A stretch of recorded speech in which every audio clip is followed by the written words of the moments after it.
இன்றே டவுன்லோட் செய்து உங்கள் ஃபேவரட் ஷோக்களை என்ஜாய் பண்ணுங்க. ஆதித்யா, நீ அம்மா கிட்ட வேணா போய் சொல்லி ஏமாத்தலாம். எனக்கு உன்னை பத்தி தெரியாதா? என்னாச்சு? பால் எடுக்க அந்த ரூம்குள்ள போனதுக்கு அவங்க உன்னை திட்டினாங்களா? நான் தான் அப்படி எதுவுமே இல்லைன்னு அப்பவே அம்மா கிட்ட சொல்லிட்டேனேக்கா. நீ எதுக்கு மறுபடியும் வந்து என்கிட்ட கேக்குற? ஏன்னா நீ சொல்றது பொய்ன்னு எனக்கு நல்லாவே தெரியும். கண்டிப்பா அங்க ஏதோ ஒன்று நடந்திருக்கு. அதனாலதான் பால் எடுத்துட்டு வரேன்னு சொல்லிட்டு போனவன் நேரா ரூமுக்கு வந்திருக்க. நான் உன்னோட அக்கா ஆதித்யா. என்ன நடந்துச்சு சொல்லு. அக்கா, நீ சொன்னது கரெக்டு தான். நான் அந்த ரூமுக்குள்ள பால் போற மாதிரி தூக்கி போட்டிருக்க கூடாது. பால் எடுக்க உள்ள போனா பால் கட்டில் கீழே போயிடுச்சுக்கா. அதுக்கப்புறம் திரும்பி பார்த்தா அங்க ஒரு பாட்டில் அழகா இருந்துச்சுக்கா. நல்ல ஸ்மெல்லு வந்துச்சுக்கா. எடுத்து பார்த்துட்டு இருந்தேன், யாரோ வர மாதிரி இருந்துச்சு. அப்ப அந்த பாட்டிலு கை தவறி கீழே விழுந்து உடஞ்சிருச்சுக்கா. ஐயோ, அப்புறம் என்னாச்சு? அந்த லண்டன்ல இருந்து வந்திருக்காங்களே, அவங்க தான் எதுக்காக இப்படி பண்ணன்னு சொல்லி நல்லா திட்டி காது பிடிச்சி திருவிட்டாங்க.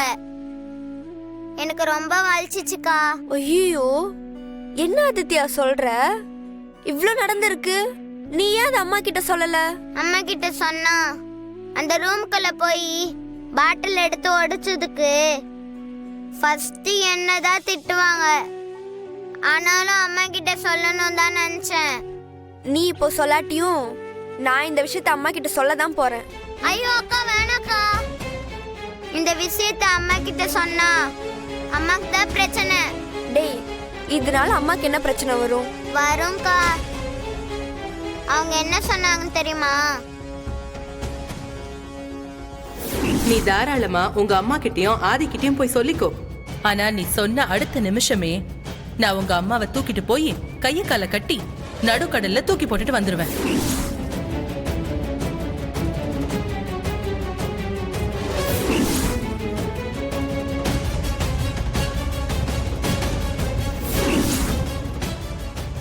என்னடா சொல்ற? அவங்க அப்படியா சொன்னாங்க? ஆமாக்கா, அவங்க அப்படி சொன்னதும் அது கேட்டு ரொம்ப பயந்து போயிட்டேன். அம்மா கிட்ட இந்த விஷயத்த கண்டிப்பா சொல்லக்கூடாதுன்னு தான் ரூமுக்கு வந்து உக்காந்தாங்கக்கா.